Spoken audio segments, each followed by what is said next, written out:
Is your cash hurting you in today's world? We're going to talk a little bit about that on the program more and more. And for several years now, cash levels have been at very, very high levels. Some good, some bad when you have that. But we're going to kind of think about the possibility that that could be undermining and hurting your long-term financial picture.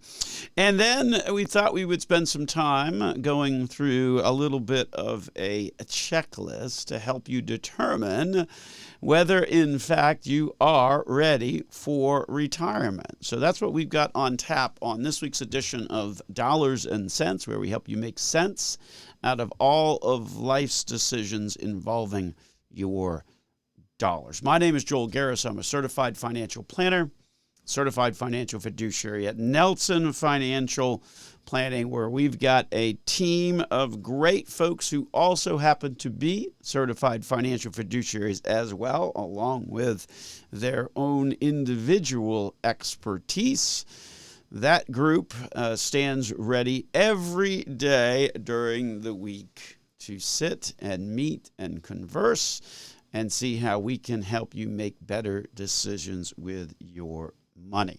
And speaking of the team, I would be remiss not to start this program with a thank you to Chet and to Rob and to Kristen and Christina, that group of four, for their recent hosting duties. If you miss their shows, as always, you miss some pretty informative discussions. I know Rob and Chet talked a lot about the hidden dangers of the S&P 500 in today's world. Yes, AI is all the conversation and clearly driving the markets to incredibly new highs. But is there anything you should be worried about? So Rob and Chet really covered that. We encourage you to listen in to their program. It's, as you might well imagine, available on our various podcast platforms along with our YouTube channel as well. If you have any trouble finding our past episodes or our channels on any of those platforms, just go to our website at nelsonfinancialplanning.com.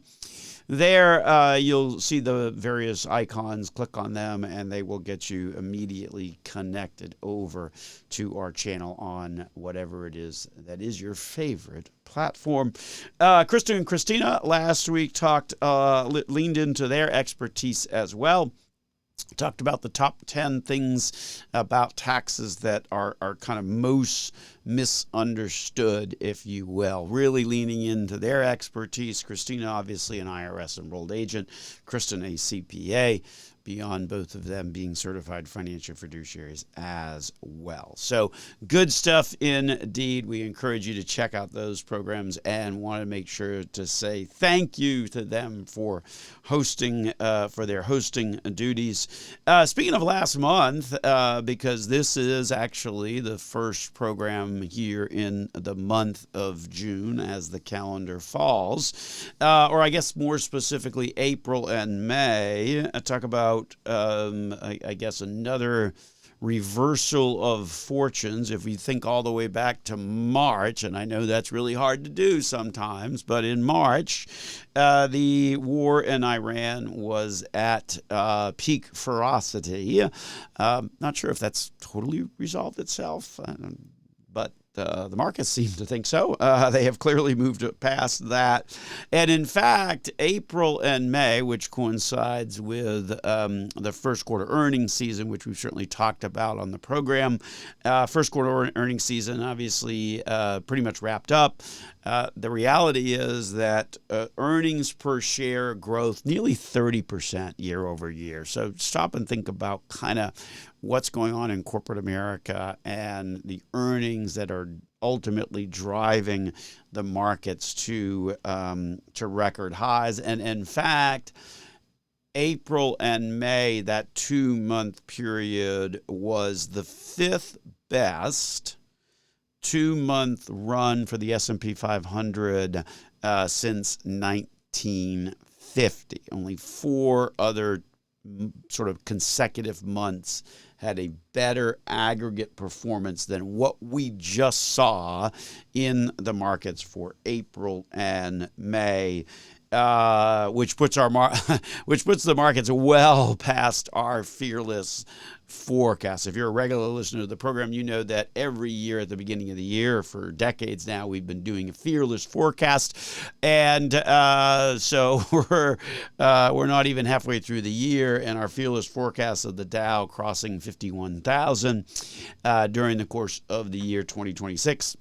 Clearly well ahead of that. And so I guess the question then becomes, is all of this justified, or are we getting too comfortable? What does the future look like? And I think, as with anything, there are certainly some reasons for optimism. Friday's job data, for example, certainly a reason for optimism. That data, which came out on Friday, 172,000 jobs created in May. And if I remember correctly, both the job creation in April and March was also revised upward as well.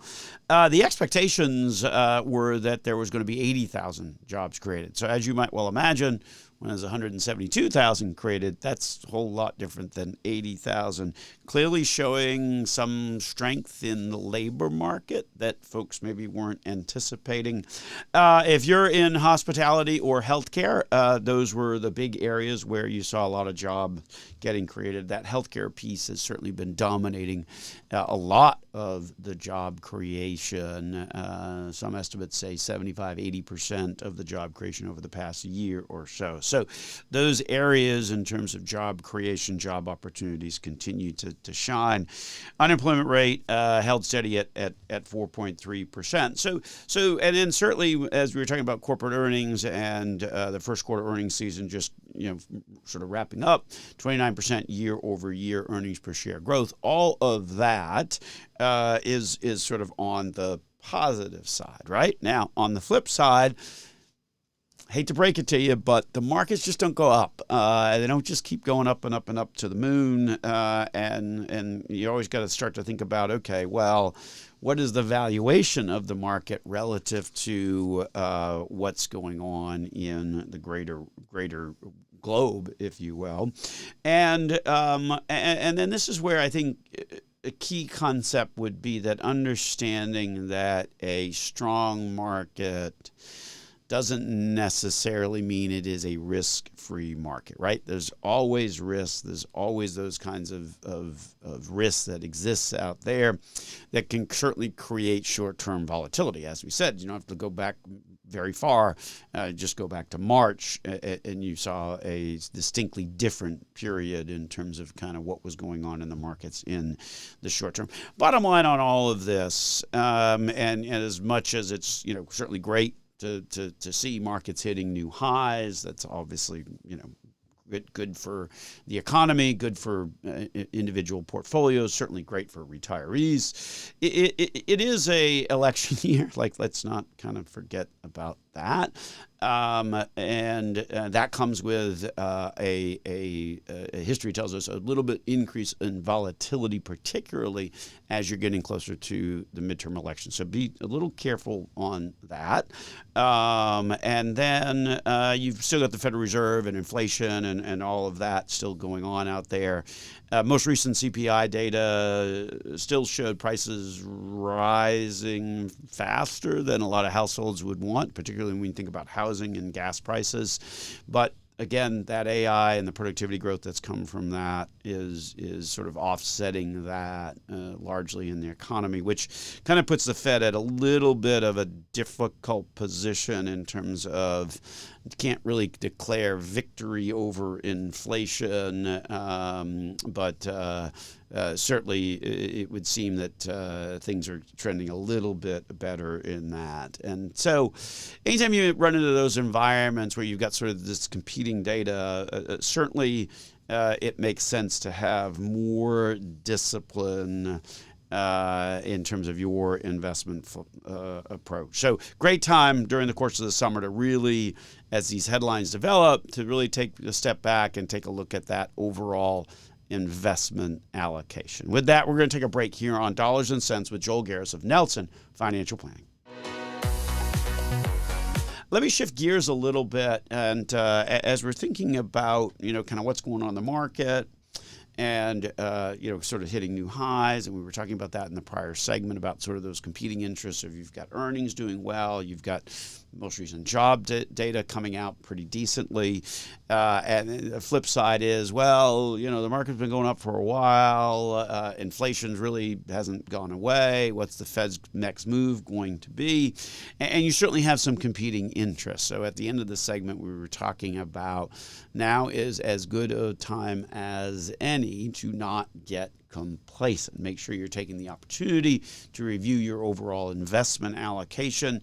As we like to say often on the program, know what you own. That's crucially important, whether it's in good times or in bad. There's usually a little bit more interest in that when things aren't going as well. But be careful, because upward markets have a tendency to sort of sugarcoat or pave over what could be some hidden investment allocation risk issues inside of your portfolio. So we would urge you to be just as cautious and to make sure that you are knowledgeable about what you own, particularly in today's world. The flip side of all of that is that a lot of people sometimes are perhaps maybe too cautious. And it's certainly important to have a healthy respect for baseline market volatility. It's certainly important to hold a significant sum of money in cash. But of late, the pattern, and this has been a pattern for some time, a lot of people are holding far more cash than they probably should. Now, again, let me repeat, cash has a role. I'm not going to say to not have any cash. That would be silly, right? Emergency reserves, near-term spending, liquidity, all of those kinds of things are reasons why having cash matters. But when the amount of cash that you have exceeds sort of those short-term needs and goals, then it can really start to undermine your long-term investment performance and your long-term finances. And right now, there's certainly plenty of evidence that huge sums are parked in cash and cash-like vehicles. According to the Investment Company Institute, money market funds assets are approaching $8 trillion. Federal Reserve data says that household money sitting in places like banks and things like that is also at record highs.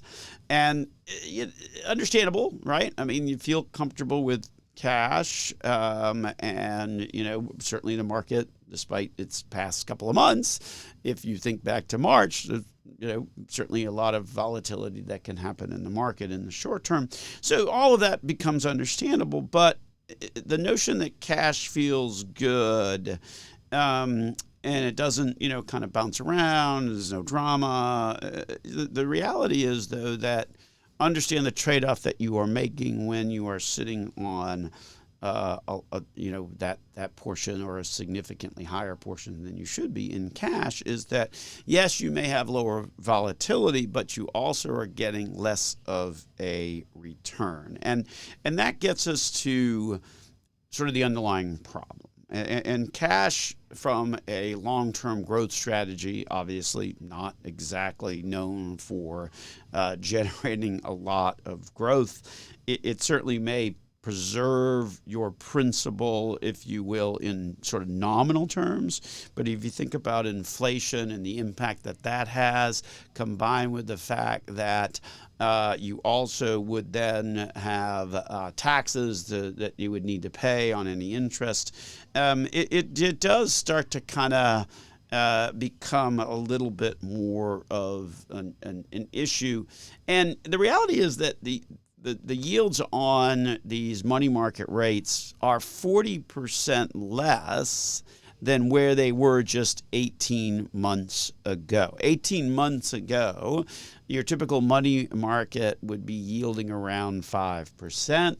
Nowadays, not uncommon to see that down in the low threes. That's a 40% drop in the return that you're getting. Meanwhile, yes, inflation is down from sort of its peak of a few years ago, but it's still running at that 4%.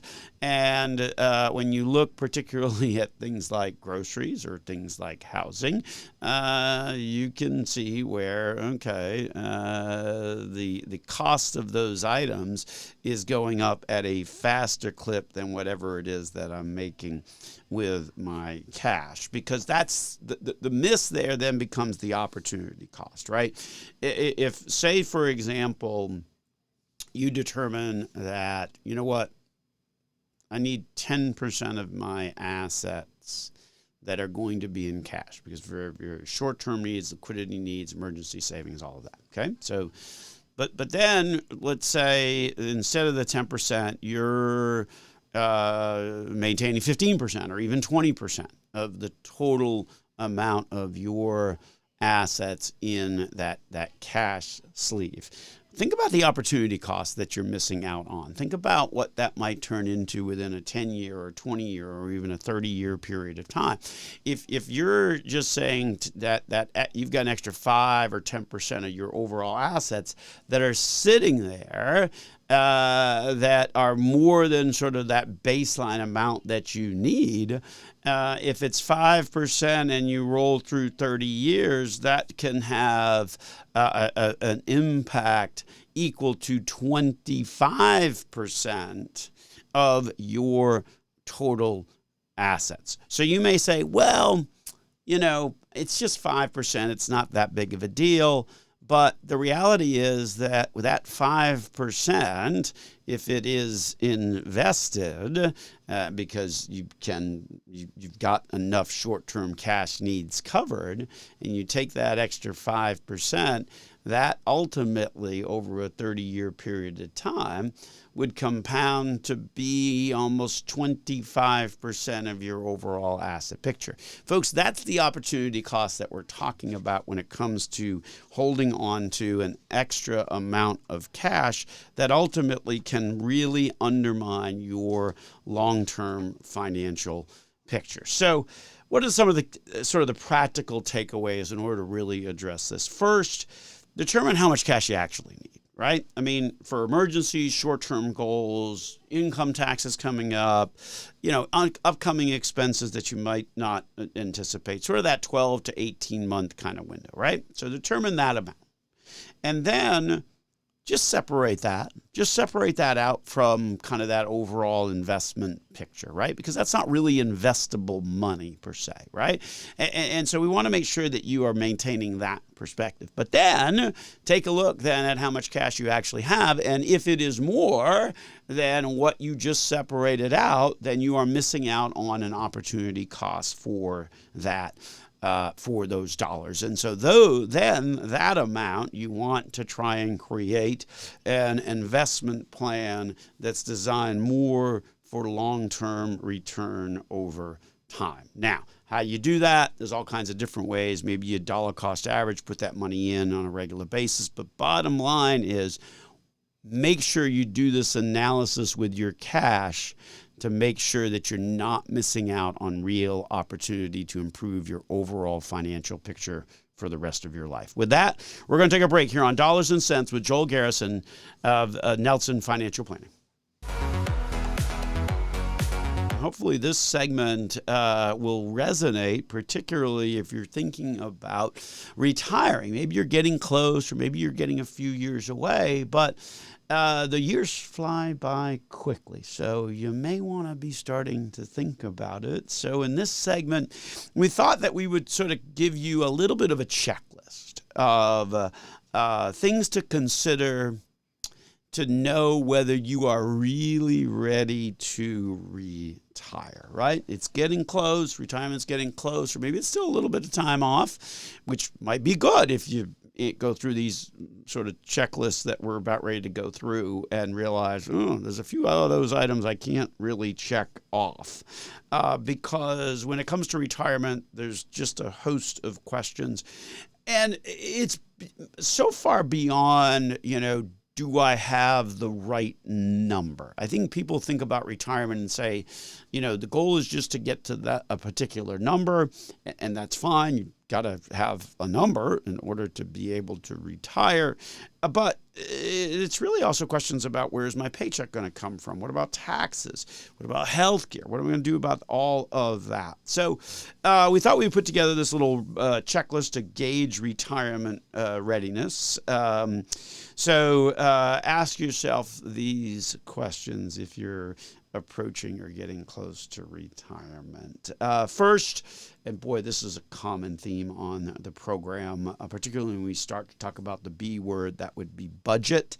Know what you spend, and not just know what you spend now, but what you're going to spend in retirement. Because there's things that we talk about when it comes to retirement that are expenses that are going to be part of the equation that might not be part of the equation right now when you're working, or might become a larger piece of the equation when you are working. And what that breaks down to typically is 3 different categories that we think require special attention when you're thinking about this first item on the retirement readiness checklist, which is what you spend.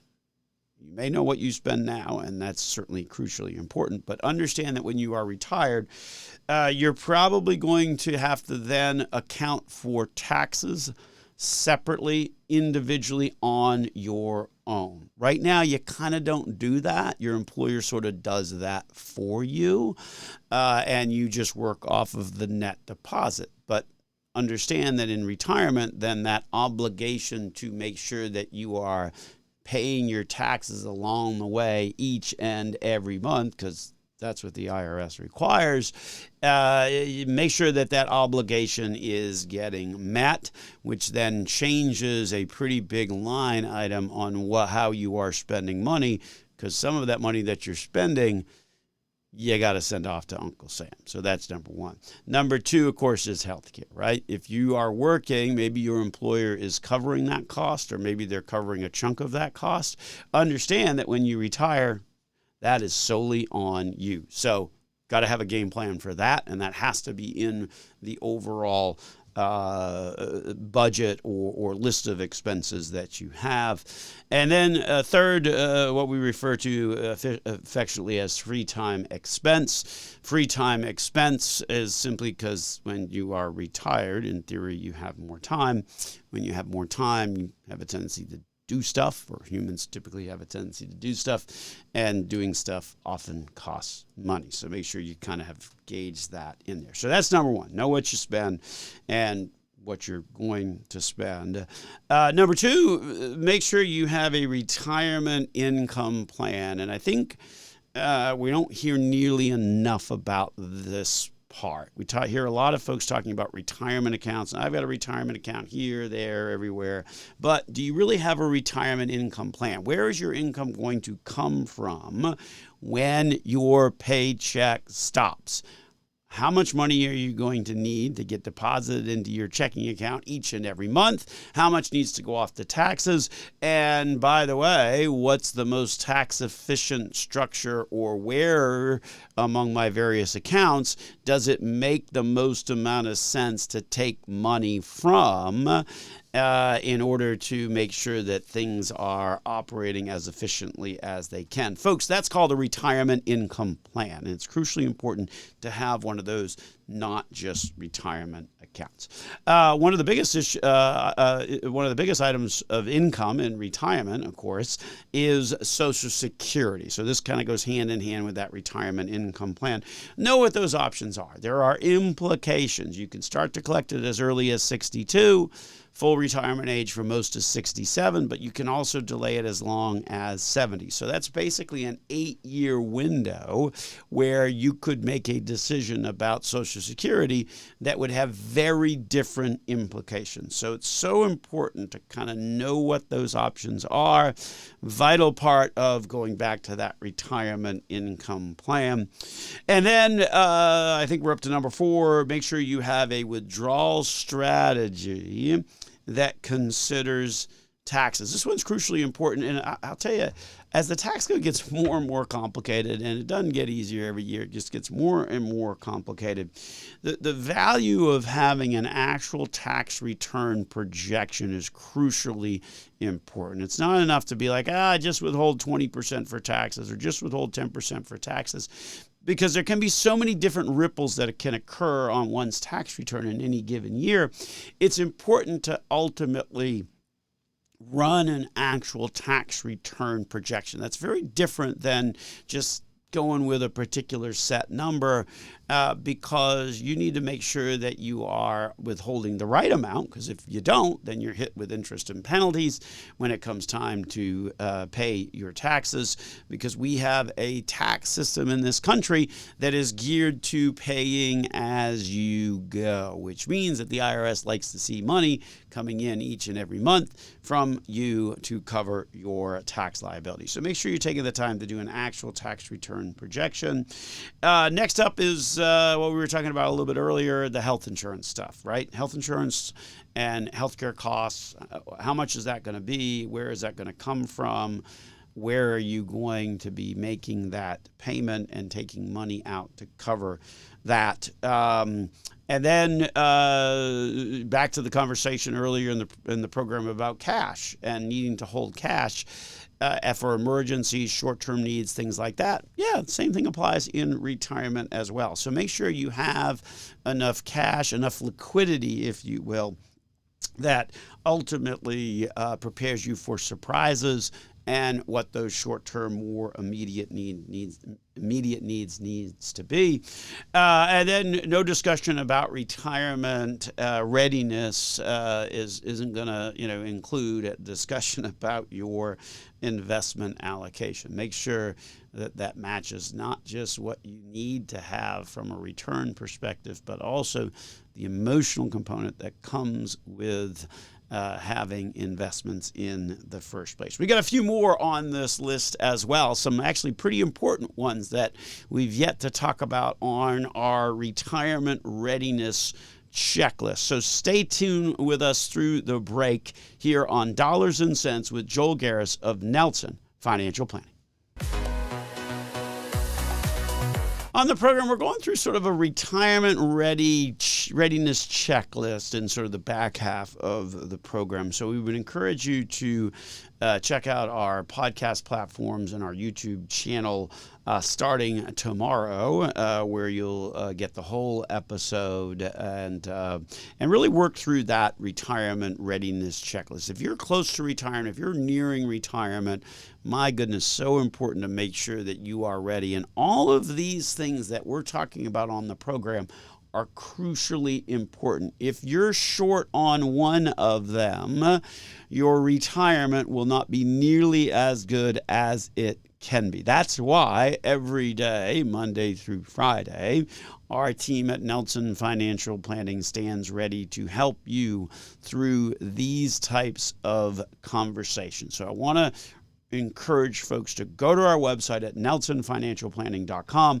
And if you're, as we're going through this retirement readiness checklist, or maybe you're approaching retirement, maybe you're still a few years away, maybe you're in retirement, and we're going through this checklist and you're saying, wait a minute, I don't really have a retirement income plan, or maybe I don't really understand what all of my options are with Social Security, and I certainly don't have really any idea of what the overall tax picture of this is going to be.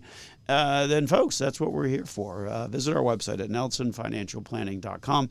As has been the case for all 42 years of our history as a financial planning firm here in Central Florida, all of those conversations are absolutely no obligation, free of charge. Just good conversations. That's what I like best about my day is I just get to sit around and talk to people. It's fun. Really enjoy it. Anyway, let's continue on with this retirement readiness checklist because we've got a few more, and some of these are big that we haven't mentioned yet. And this next one may be even bigger than any of the others that we have mentioned so far. And that is to make sure that you are ready for retirement, you probably want to review what debts you have. Do you still have a mortgage? Do you have a big car loan? By the way, something like 20% of car loans today are four-figure monthly payments. I don't know if you saw that statistic. I was blown away by that. 20% of car payments today are in excess of $1,000. That's a lot of money going out the door. Check the debt load. Do you have that? Do you have a bunch of credit card debts? Are you still on the hook for some student loans? Or maybe you're on the hook because you signed on as a co-signer as a parent.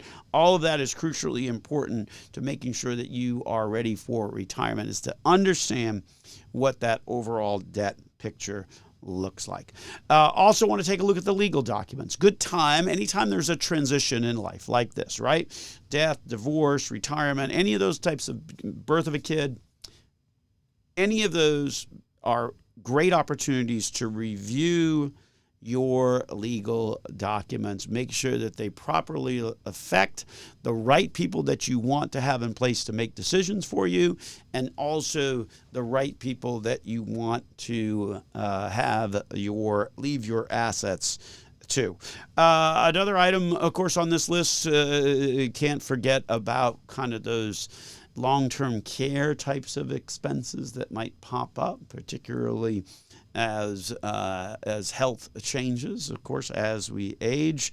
And I guess more and more, and I would kind of put this one in there, is that because we just see it all the time, is that it's not enough to necessarily look at your long-term care expenses, but take a look at the generation above you. And if they're still living, then you may need to account for some caregiving expenses and certainly some caregiving efforts.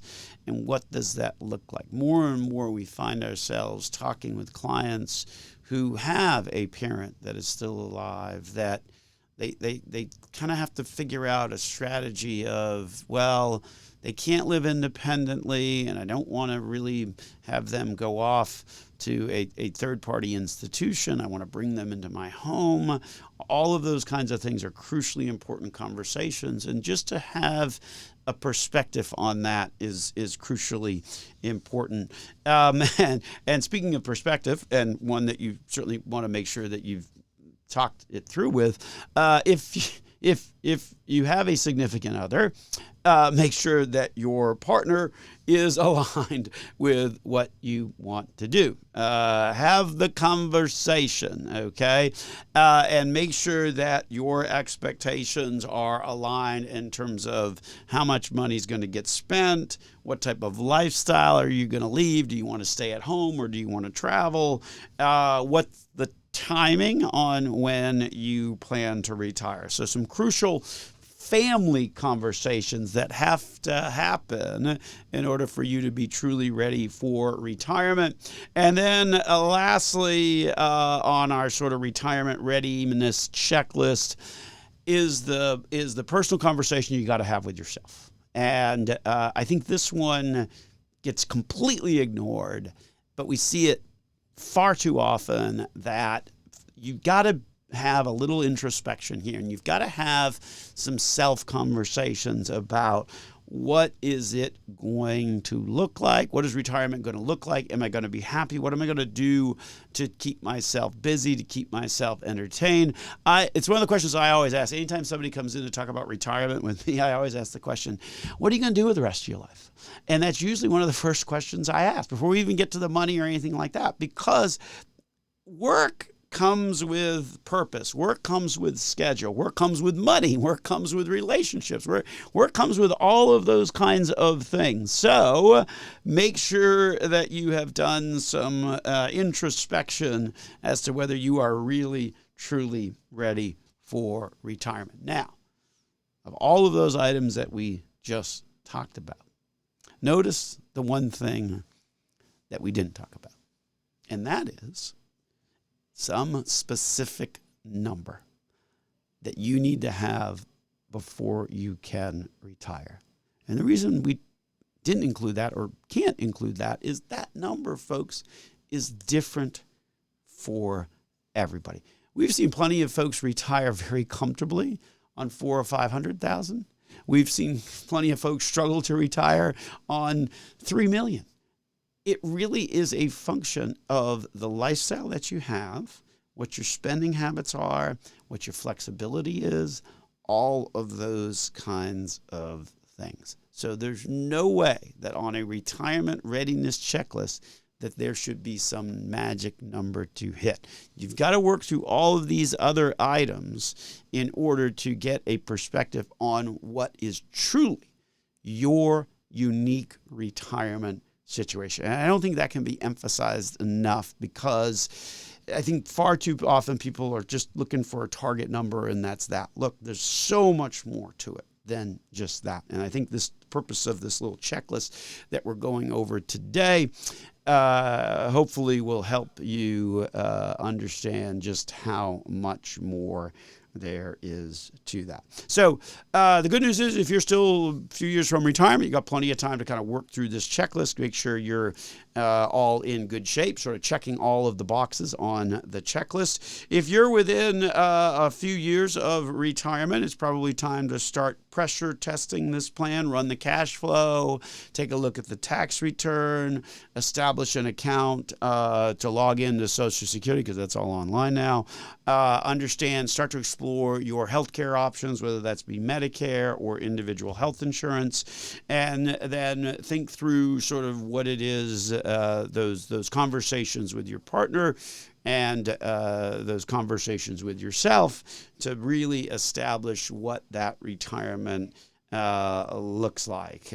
So hopefully those items will help to illuminate things a little bit better when it comes to what your retirement would look like, and most importantly, whether you are in fact ready for it. As we said earlier in the program, that's what we do Monday through Friday at the office at Nelson Financial Planning. So make sure you visit our website at Nelson Financial Planning, particularly as we roll through that retirement readiness checklist and you're nearing retirement, or maybe you're even in retirement and you're like, I can't really check that box or that box or that box. Important to sit down and take advantage of one of those free conversations that we've been offering to Central Floridians now for over 42 years. With that, we're going to get on out of here. Enjoy the rest of the day. You've been listening to Dollars and Cents with Joel Garris of Nelson Financial Planning.